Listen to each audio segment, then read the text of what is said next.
All right, yeah. This is my last one of the day too.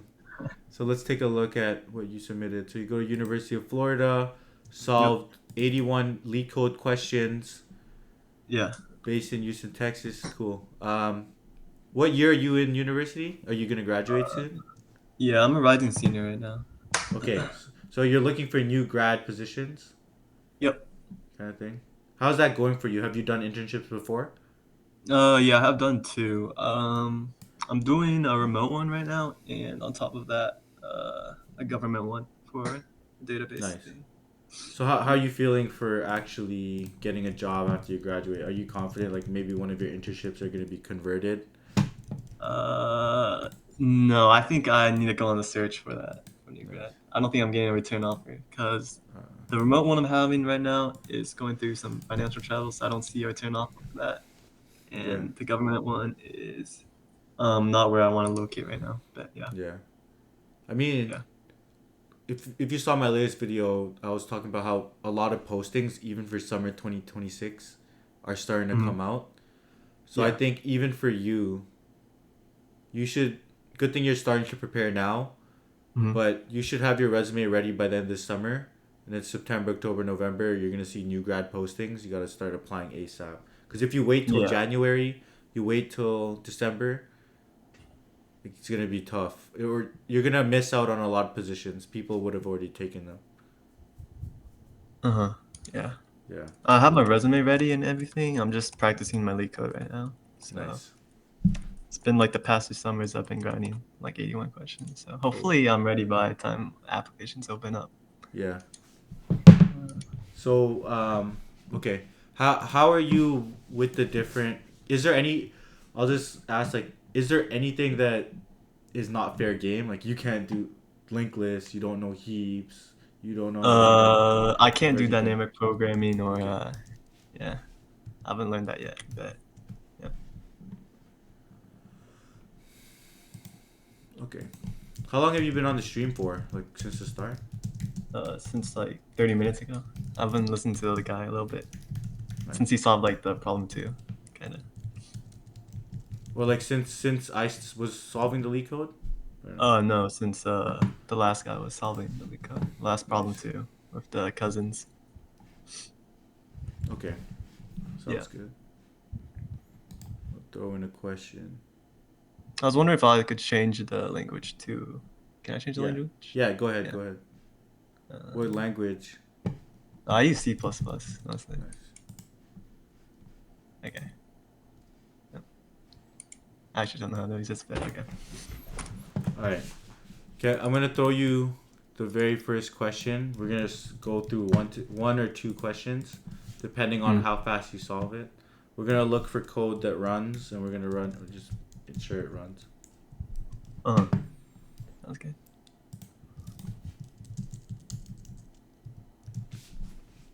This is the leak code of the day. I don't know if you solved it yet. No, I haven't done a leak code today yet. So.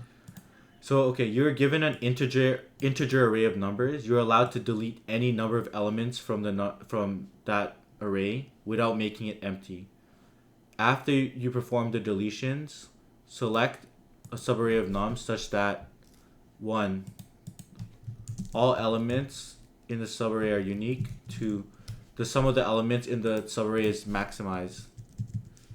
So we need to return the maximum sum of one of those subarrays. And I'll post in a bunch of examples. Then I want Right. to see how you think through it. Okay. Oh wow. Okay. Ooh. Okay. You are given making it empty after select the subarray of nums such that okay, all the elements in the subarray are unique and the sum of the elements in the subarray is maximized. So I'm guessing we just sum up whatever left we have in the subarray, right? Yeah. Yeah. So let me look at example 1, 2, 3, 4, 5, and then 15. 1 plus 2 is 36. 10, 15. Yep, 15. So that's the maximum sum. Yeah, that makes sense. Example 2. Okay. Output 1. So, okay, we'll delete the element num0 equal 1. Okay, let me look at example 2, because 1, 1, 0, 1, 1, output is 1. Delete the element number 0. Oh, because these elements aren't unique. Okay, that makes sense. And for the last example case, 1, 2, negative 1, 2, negative 1. So I'm guessing we remove the 2's here. Actually, no, these 2's are fine.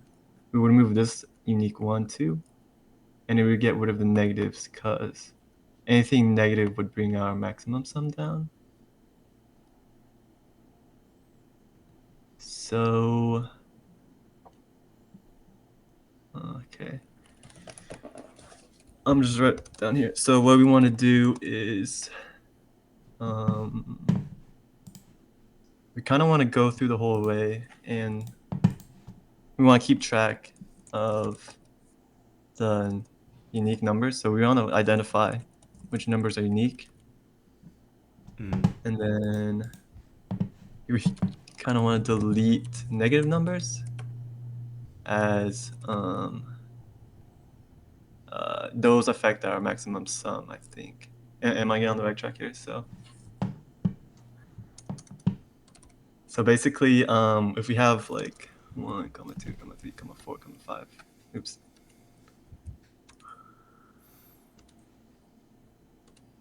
So, so all the elements in this array are unique already, and if we delete any number in this array, it would affect the maximum sum because they're all positive. So we don't want to delete anything, so we would just return 5. But if we had like test case number 3,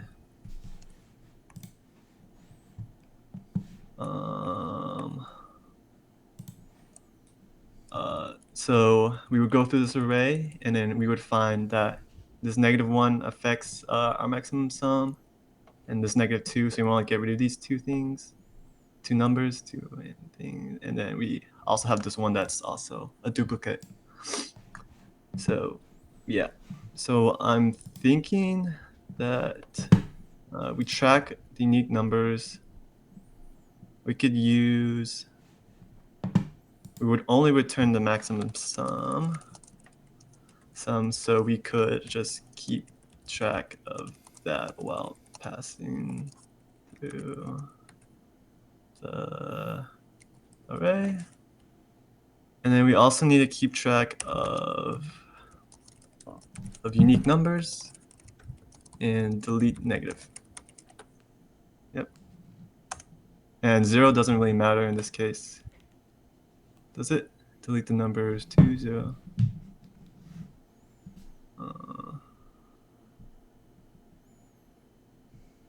On example 2, to delete 0. Well, it doesn't really matter because it's still going to be 1, but yeah. Right, let me see. 1, 2. Yeah, it doesn't really matter if we delete 0 or not. Yeah. How's this sound? Let's keep track of that. Yeah. Yeah. Okay. Am I good to code this out, or? So it's okay. So keep track of the unique numbers. Delete the negative numbers. Return the max Mhm. sum. Yep. Okay. It's not really Is there any deleting edge any negative cases? numbers. Edge case I can think of is when the array is empty. That's one of them. We would just return 0 because there's nothing in the array. If it's Assume all there's always negative numbers. one. There's at least one. Yeah. Okay. Wait, can I see the constraints too, or? The constraints are there's always gonna be one at least, and then that's pretty Okay. much it. Like any number there could be any integer. So if there's all unique numbers, that's another edge case. Unique numbers, and then there's all duplicate numbers, and all negative numbers.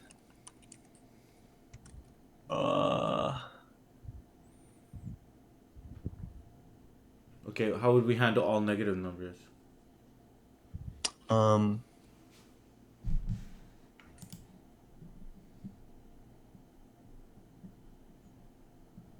the sum of the elements is maximized. So we want to deal with like the minimum. We want to choose the smallest negative number. If I'm thinking, so we want to choose the smallest negative number. Is this what it means by making the maximum sum of such a subarray? If we choose the smallest negative number, because that's the maximum, like the smallest negative number in this case. So if we had like a test case like -1, -2, and 3, we would just return -1, and that is our maximum sum. Yeah, that would be maximum, right? Because -1 is greater Yeah. than -2 or -3 or combining any of those. Mm-hmm. And then if our positive numbers, then it's the same thing with the unique numbers. Kind of lumps into the same test case. Okay. Yeah, I think you covered the edge cases. Like, go ahead and implement. Okay, so let's think.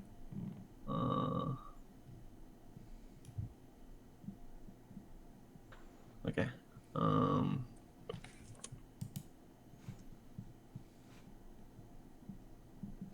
So let's just pass in a vector of int, and then we can just input.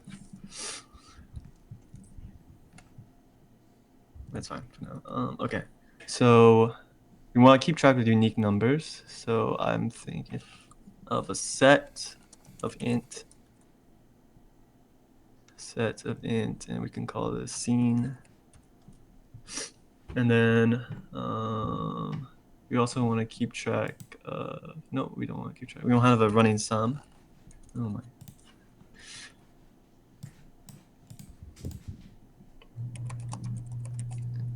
Sum equals 0 for now. Actually, because we have to make sure that our negative numbers, so this is fine for now. So let's just loop through the input array.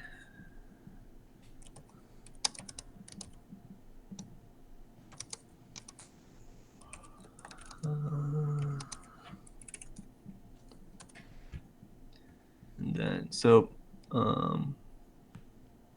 let's figure out the first case if unique numbers.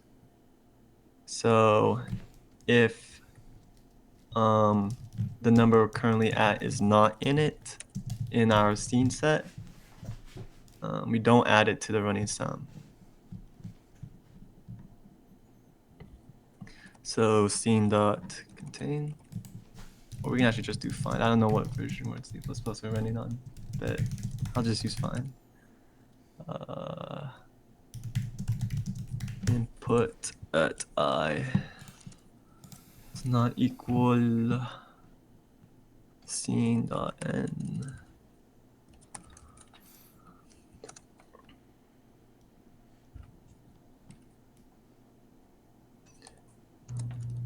We also have to check if it's negative, if all these elements in here are negative. So we could have, let's just keep a track of, I think we should also keep a track in the case of negative numbers if they're all negative.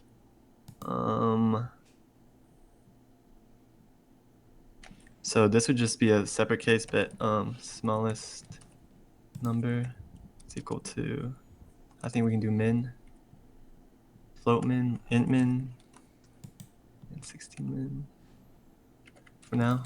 But that's just dealing with the case of negative numbers. But if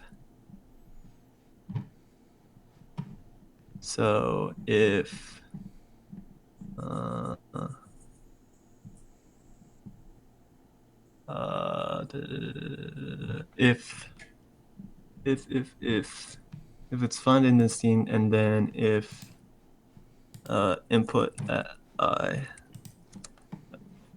less than 0, then we do running sum plus equal. Oops, I should be able to KSN.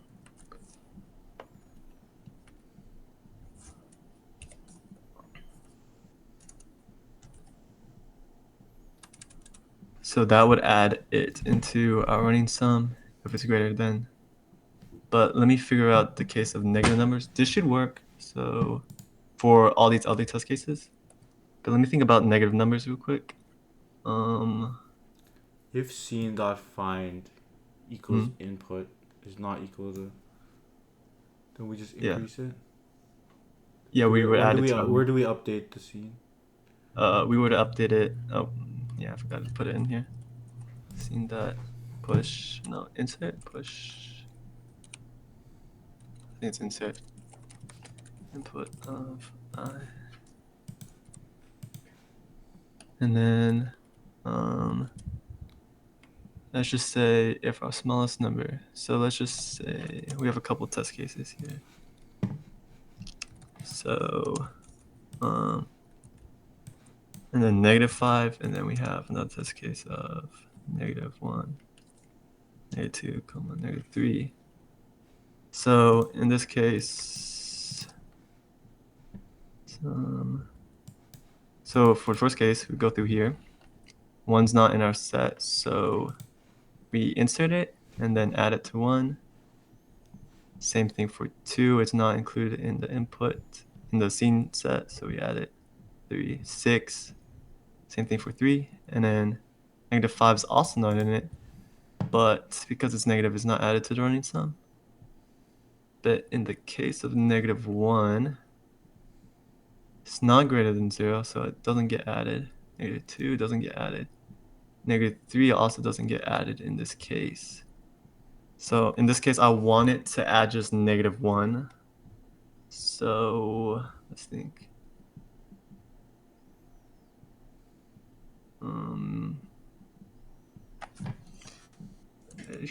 Maybe.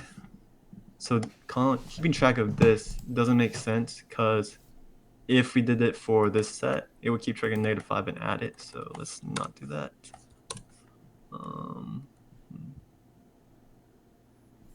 Keep track of the negative. I have to make sure the whole array is negative. So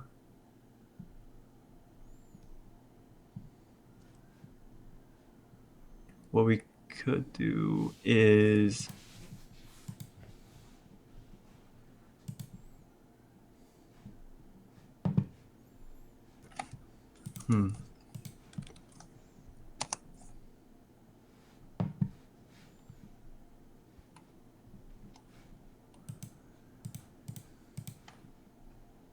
-1, -2. Doesn't pass. We just need to add -1.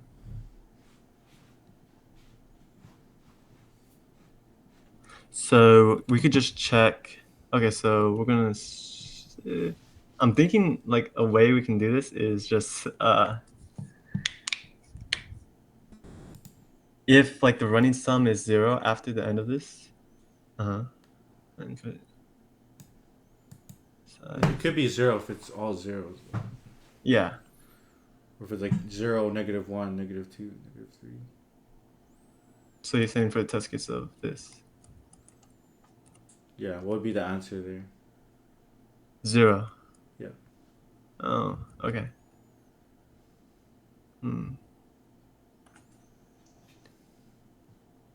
Oh, because it adds it, so greater than or equal to 0.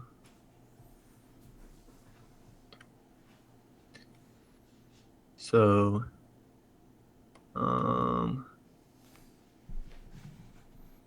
it's done. So which part are you kind of trying to work through, the negative number case? Yeah, I'm trying to work through the negative number case, because in this case, I know we have to.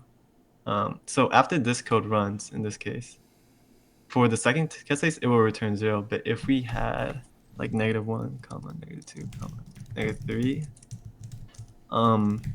the running sum after this whole code, this whole execution block runs is still 0. And then I just want to add the smallest element in this negative array if the running sum is still Okay, how 0. do you know it's the how do you know if the running sum is still equal to 0? So we just like if we just check if running sum equals 0. But then I need to find the smallest element in here. Right. Oh, I was right But like here. if the running Huh? sum is equal to 0, Mm-hmm. what if it's this case? We don't want to return -1 here Yeah. in this case, Yeah. right? Mm-hmm. So in this case, uh, there has to be something else that we can check.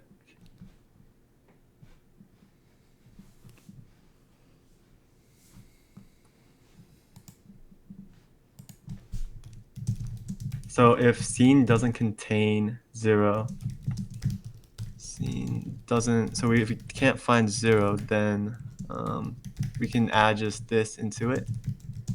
So does not equal scene dot end and scene dot. No, it's not scene. It's running sum equal to 0. Then we can just say running sum equal to the minimum element, and we're to keep track of the minimum element.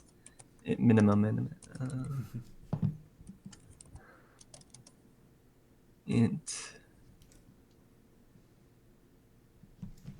32 min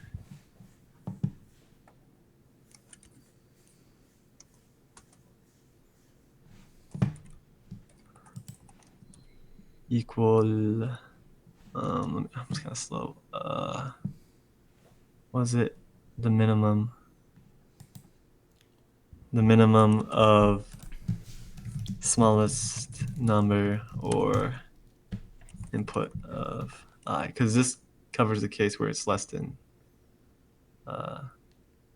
This is all the negative cases, and this should run. So this would equal smallest num, and then return running sum. So this should work. So let me just run through it. So one's not in our scene. So we insert it, and then running sum is 1, 2. So then 1 plus 2 is 3. And then 3 is not in our set yet. So 3 plus 3 is 6. And then -5 works. And then this case. And then 0 is not in our test case yet. So 0 plus 0 is fine. -1 is fine. We just skip over it. We just keep track of smallest number. And then -2 and then -3. What does this do right here? If scene.find is not equal to. It just checks if 0 is in our scene set yet. So it just keeps track of if it's like this test case where it's all negative. But if it's a second case where it's 0, then scene.find at 0. So that means, it should be equal scene.end, because that means it's, wait, no. Yeah. If it's scene.end, that's true. So it doesn't exist in the set yet. Oops. I mean, let's run it through some test cases because you Okay. have some good test cases from line 47 to 50. Okay. So how do you run this with a test input case? I'll just call it down here.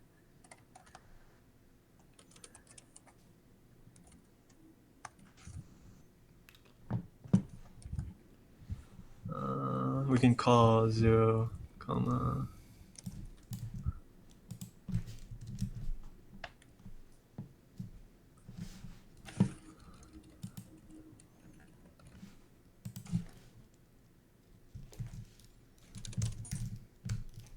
This should run, right? Or no?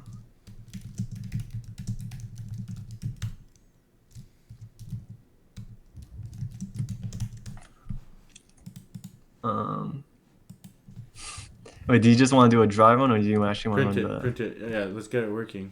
Okay. Print So it to the console. let's include set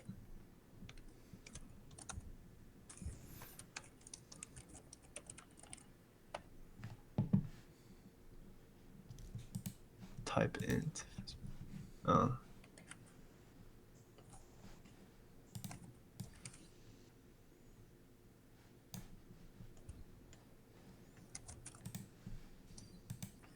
IGV, RGC.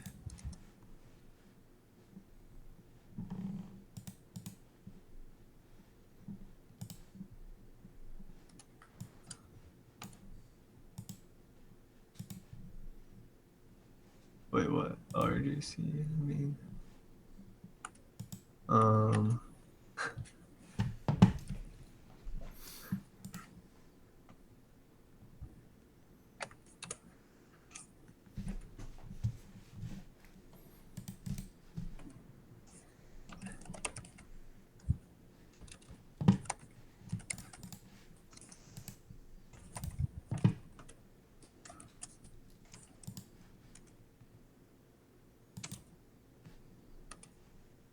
Okay, so let's see if this runs real quick. No, it wouldn't run. So let's just make input here.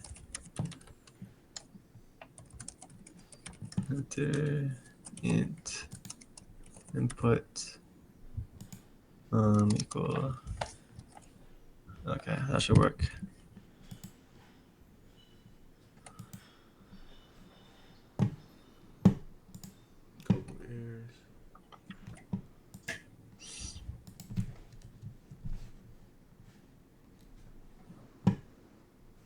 Comparison of integers. Long unsigned.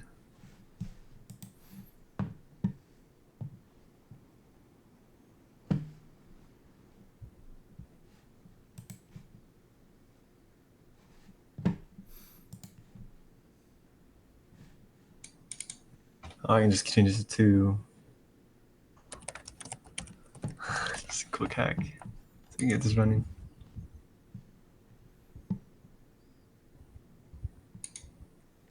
We can just output that. Nice.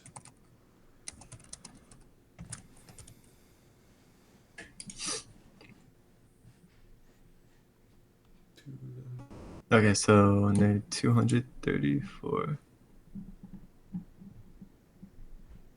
Oh, it should be max instead of min because this is a bigger element. This is just in 32 min. So what did you pass in 0, 1, 2, 3? I mean, this Mm-hmm. should return 0, right? Yeah. So plus equals. So it's going to this test case greater than equal to 0. It's going to this case 0 dot find running sum equals 0. So this is true. Yeah. And then scene dot find 0 doesn't equal scene dot end. That means it shouldn't, if it finds it, no, it should be the same case as does not equal scene dot end. Cause Okay. yeah, That worked. there you go. Try out the other cases. Like, yeah.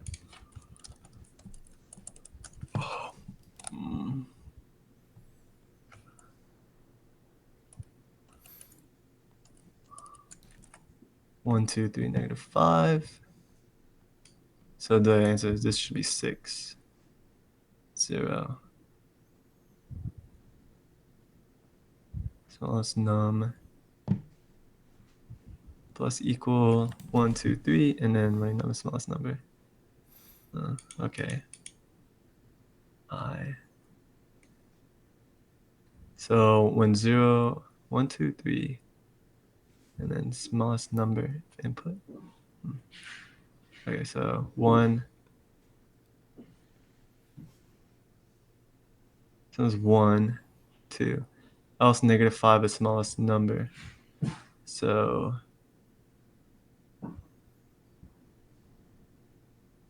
running sum. So when 1 gets passed into here, it inserts it into our set greater than or equal to 0. So that means it's greater than. It'll add it. So it's first 1, and then and then it's 3 after this takes case runs, and then plus 3 again, and then it's 6, and then when it hits -5, call smallest number is equal to the max of that, or -5, so smallest number equal -5 here. And it doesn't find scene.n, but running sum equal 0 is false because running sum should be 6 in this case. Yeah. So put I.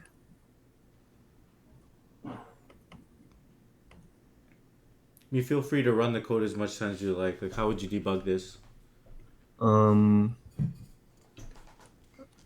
So the test, I feel like when it's 0, it should be, well, this, the only thing I could see running wrong is when it hits -5 and when this else statements get hit. So But it's returning 0. Mm-hmm. So it doesn't seem like it's updating the running sum properly, is it? Yeah. Because running sum is only being used in these, pretty much being set Running in sum two here, but different it should be, it's not like affected by scope, is it? So let me see. Let me just output running sum here. See what it's giving me. Make sure it's actually getting there. It's good. Because I'm pretty sure it should be hitting the running sum here. Looks like 0. Is it not saved or something? Why is it? That's hitting 0. What's input? Where's input? Okay, input. Input is this vector right here. Why is it still 0? If input is greater than equal to 0. At I, yeah.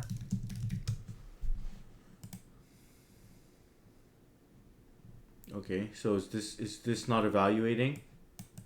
Yes, this isn't evaluating. So this if statement up here isn't allowing it to be run. So scene.find input does not equal to scene.n.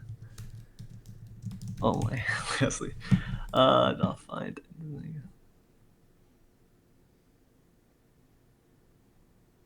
It should be equal scene.n. Oh my. Cause if it's not in there, it should be equal to scene.n. So it just runs the whole array of the whole set. Yeah. Nice. Okay, what about the negative case? The negative case, -1.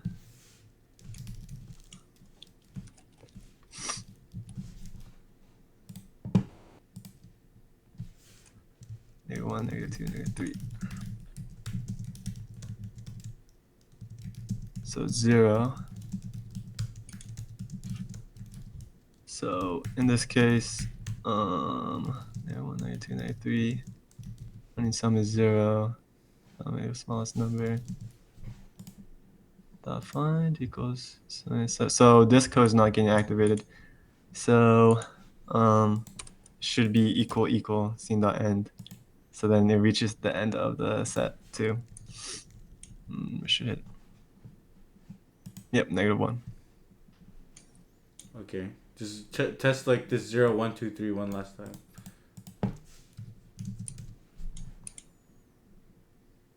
Okay, sounds good. Nice. Okay, we have 20 minutes left, so we can try to go for a second question. All right.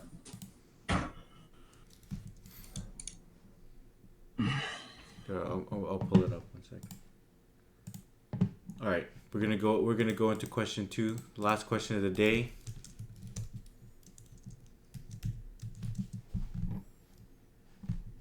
So let's just reset this, or let's just add another tab.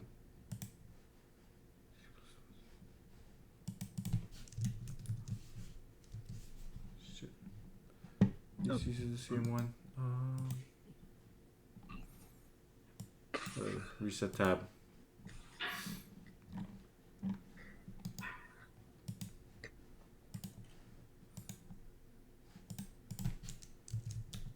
Okay, putting in the second question.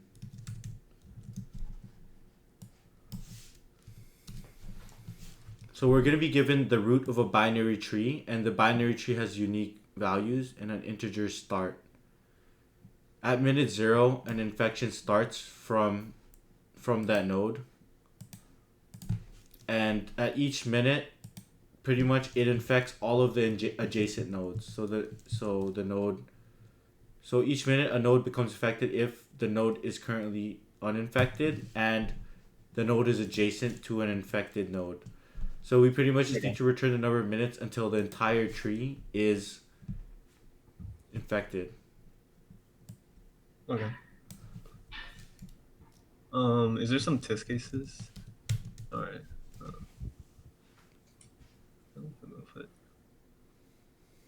There's no test case, but we can work out.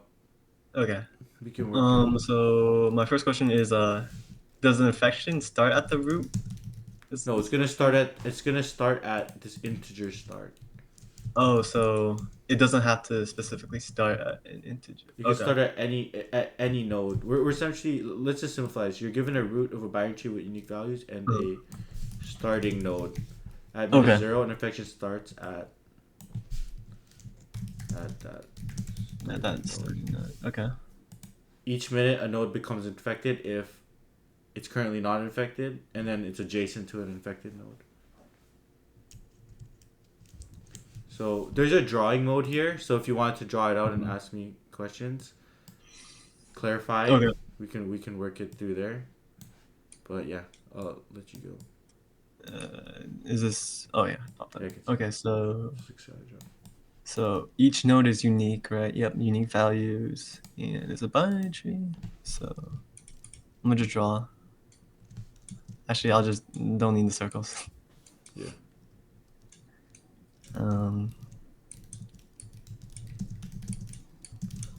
I think this is a good test case. Try.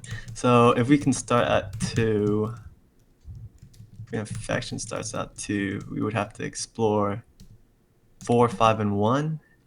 And then the next minute we would explore 3, and then return that. How many minutes it has? But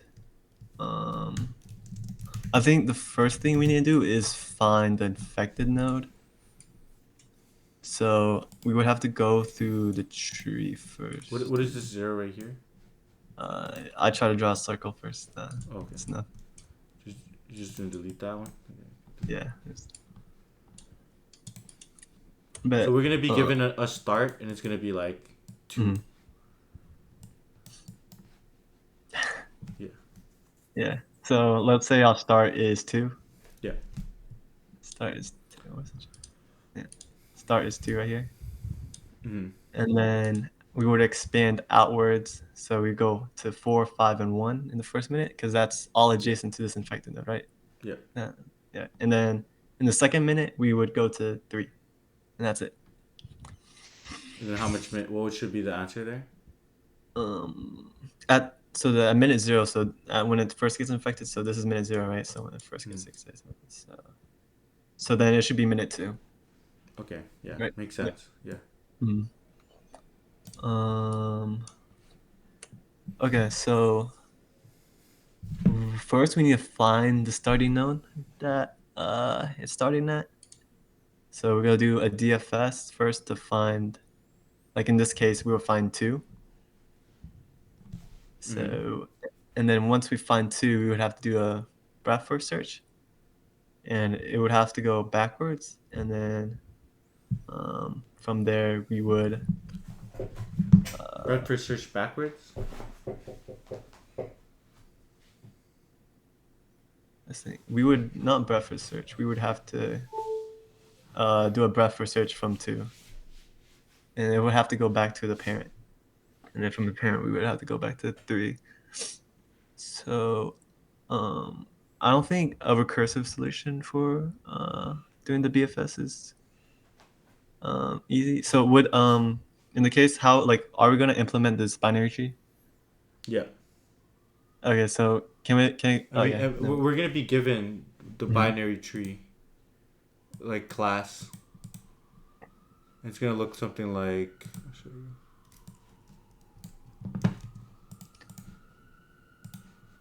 I'll drop it in the comments. We're gonna be given a tree node class, and it's essentially gonna be a struct like that in C++. Okay. So I'm thinking we do a DFS first on the tree, and then we do a birth search on from 2 onwards. So then we would somehow have to keep track and go backwards from 2 and revisit 1 again. So I think if we do it iteratively, we do 1, 2 stack or queue. The entire tree to be infected. So we find 1, go down to find 2. And then from 2, we would have to go back up to 1. So we curse backwards. We would undo it once we find 2. Go up the tree. So in this case, we would have to 1, 2, 3.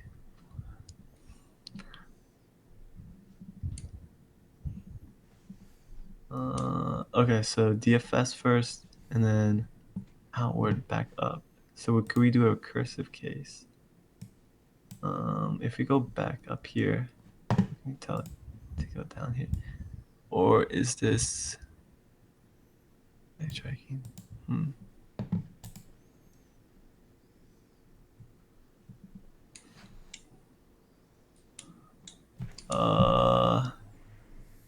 kind of lost on how we would explore like backwards up to the tree. Yeah. We're given a tree like this. Mm-hmm. So yeah, what are your thoughts on? So what's the problem? So you want to Bedford search from here? Yeah. So but like our tree node structure only allows us to go to the children left, right, and doesn't allow us to go back up into the theme. So like if we do a recursive DFS from here, like we would go like if we did like from 1, then left 2, we start here, we explore 4, 5, and 1, but it's how we can get back to our parent node. So let's see. Yes. So yeah, just having. I like your initial solution where find the node, then perform a BFS. Mm-hmm. The trouble is implementing it. So I think if we have the parent node passed into our like BFS, we could and keep track of what we visited already. That is a potential solution. That's like a potential method of doing this BFS from 2. We want a BFS from 2. The main reason is we have this directed graph. Yeah. Where we only have pointers here. Mm-hmm. Like what? Like how can we turn this into something where we could actually perform the BFS correctly? We could transform it into a list, right? Or like a what's it? Was it a matrix list? Let me think. Matrix list, because then we go to. Yeah, we could do a matrix list, right? So in this case, we could have. I'm thinking something more subtle. Like click back into this drawing mode. Mm-hmm. Like what if, like it looks like in order to perform a breadth first search, we just the main problem is it's a unidirectional graph. Is there a way that we can just be able to figure out these, and then we could, if we had a graph in this structure, would we be able to run the BFS you're talking about? Yeah. So I think if we just create an adjacency list, like I don't know, I think that's the term, adjacency list. Mm-hmm. Oh yeah, we could create an adjacency list, and then so it'll look like 2, and it has adjacent of 4 and 5, and then 4 would have like nothing, but 5 would also have nothing, and then 1 would go It could to. even be as simple as we just need to track the Mhm. parent of each node. So 2 just has a parent of 1. Because with the tree node structure there, we know the left and right. So we know 4 and 5, and then we just need to keep Yeah, track of the parent. yeah, Right? uh, yeah. So, But and we could then build a full adjacency list if you think. yeah, um, If so like what my we suggestion didn't make sense. with the matrix list. Yeah, Yeah. yeah. I got the terms mixed up. But yeah. So in that case, we would still do a BFS and build out this adjacency. I mean, we would do a DFS first and then build out the adjacency list. And then from the adjacency list, we would do a BFS on it and then figure out how many times, how many minutes it would take to affect the whole tree. Yeah. So DFS to build out adjacency, then BFS. Okay, that sounds good.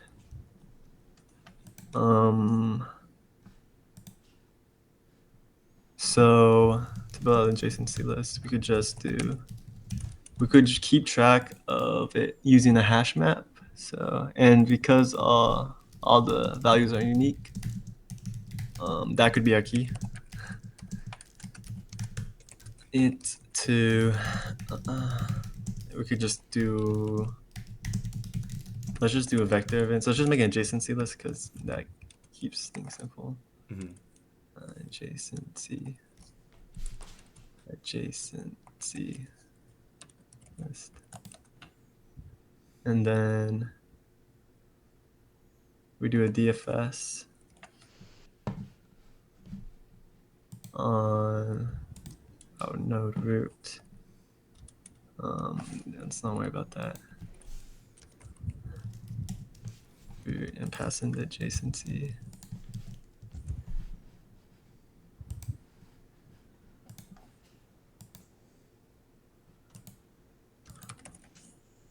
And we're going to pass in the parent too, so we could post in null pointer. So we would start at the root, and the parent of the root is null pointer. And then DFS of node, current node, parent, and unordered map of int to int of. I'll just call it list.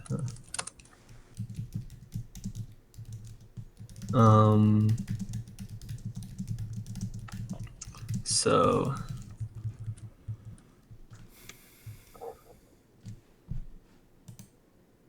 list at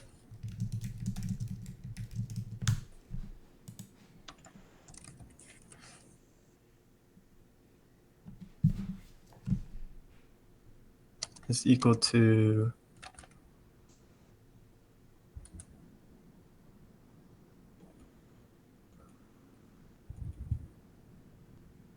okay, well, let's just check if current first is not null pointer. If current is current equal null pointer, return, and then afterwards we can check for the unordered map. So we can push in current dot list, current dot value. It's equal to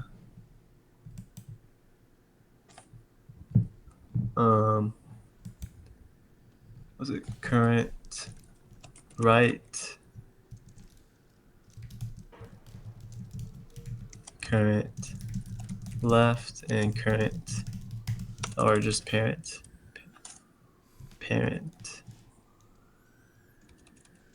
Well, we have to check if a parent is also not null pointer in this case. But we could do that differently because we could do that in the next one. So for example,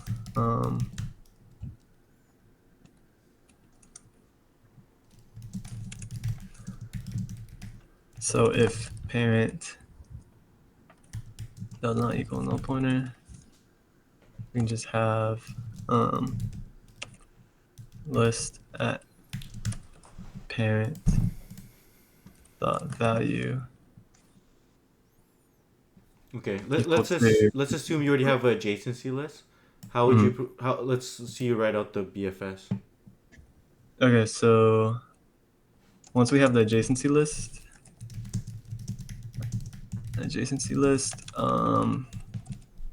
I would do it iteratively through the thing. So we would use a queue of int q, and we also want to keep track of.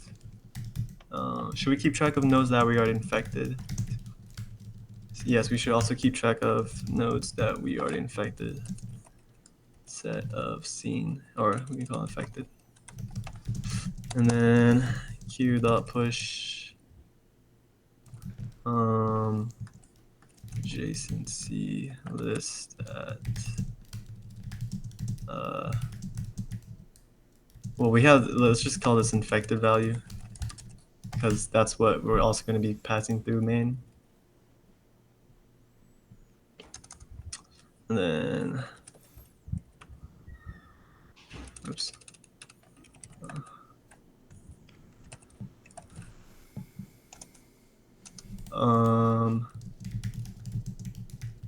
Int size is equal to q dot size.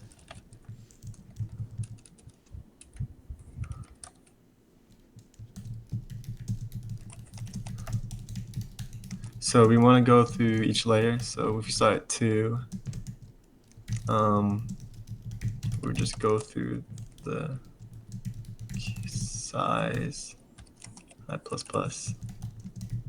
And then at each, we want to keep track of if it's infected. So let me think. Int current is equal to q dot top, and then let's pop it from here. All right, this should be the infected value. Yeah. So that's q dot top pop, and then we go through for auto iterator in our affected value of current. Let's also add in our infected dot push or dot insert current.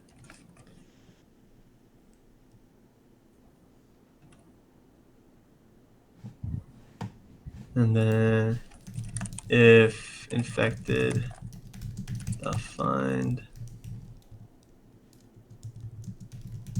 equal infected dot end, let's push it into this queue. So queue dot push.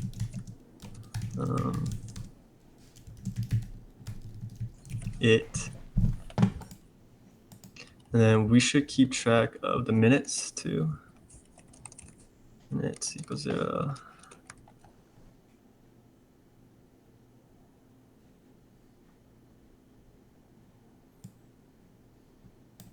And then at the end, we could just say minute plus plus, but that's later.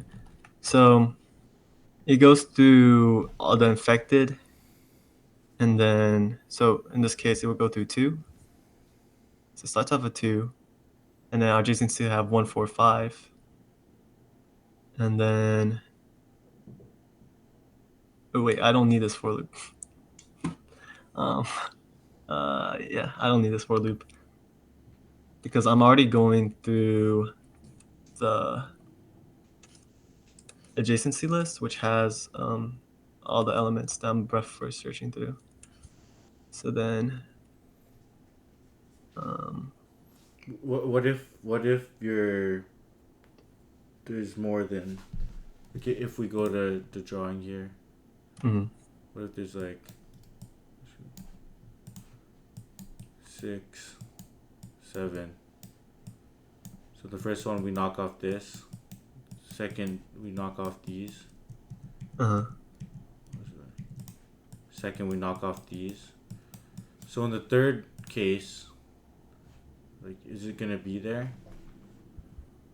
Like, it's not. Let's see. Or like in the second iteration, like how do you know, like, when to increment the minimum? The minute or the middle? Yeah, when do you know when to increment the minute? At the end. So after it runs through this for loop, so that means it explored 1, 4, 5. And if it's not, if it's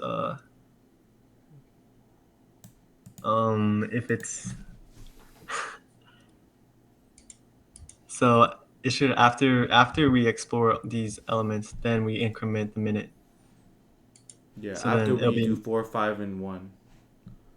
yeah, because this is 0, and then we add 4, 5, 1. If we have 4, 5, 1, infected plus insert cur. So right now it's minute 0, and then we infect 4, 5, and 1. So that's minute 2. Oh, that's minute This, yeah, 0, 1. it's minute 1. Yeah, minute 1, and then afterwards 6, 7, 3, which is minute 2.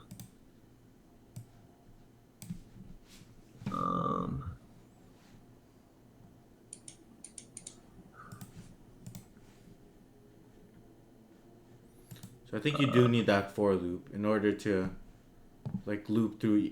So when you know when to loop, so when you know you're done processing a level, you can increment the minimum. Oh yeah. Yeah, cause we have to go through the It's not just the top one.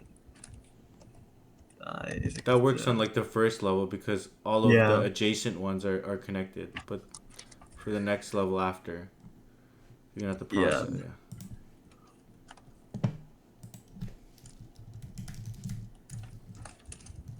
Yeah. Okay. I think we're running out of time, so let's just, like, let's go through the feedback. So how do you think you did for this?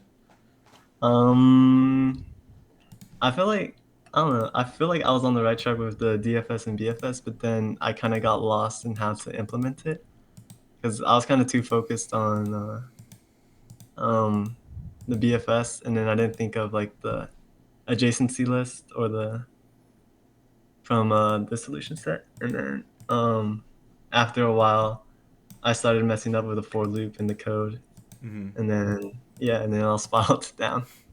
Yeah. Okay, let's talk about question 1. So the first question was the question related to. Let me actually bring up the.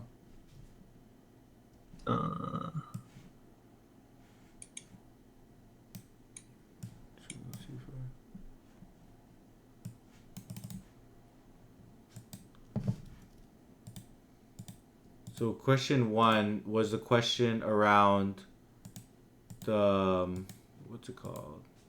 The maximum subarray or something. Yeah. Let's see. I'll just walk through my notes. So I think with question 1, you described the question well. You were able to find the right solution. You asked clarifying questions. That was all good. But I think you just needed prompting in order to capture all of the different edge cases.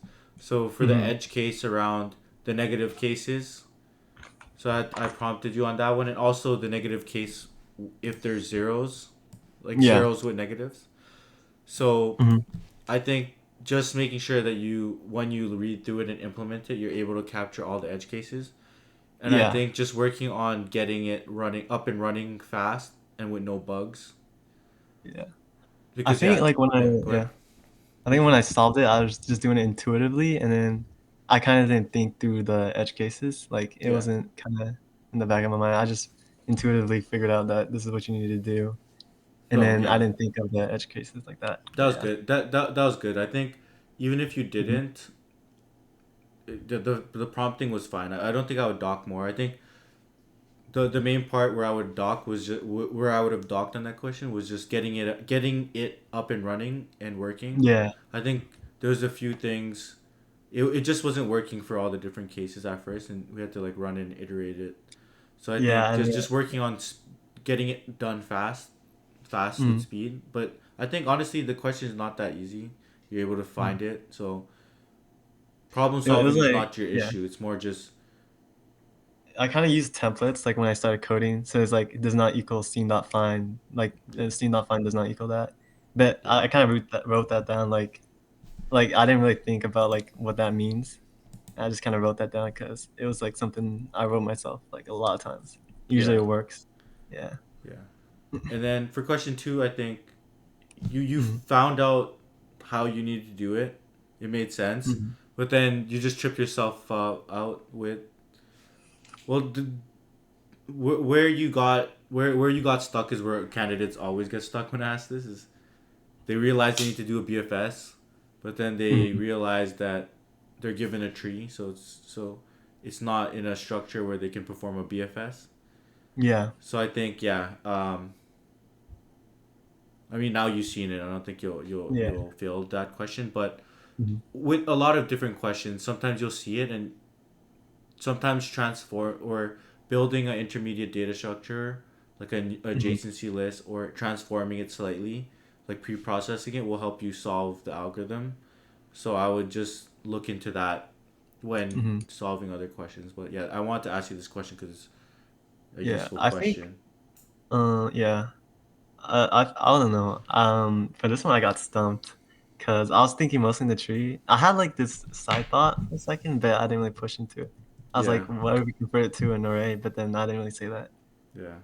Yeah. So I think yeah, I think your honestly your problem solving skills are fast, but I would just improve the pace a bit in order to Hmm. to just shine more in the interview because Yeah. I a think lot like of when I it's started yeah, coding it out, it's like mostly intuitive, and then once I trip up, I have to rethink through my whole yeah, entire code.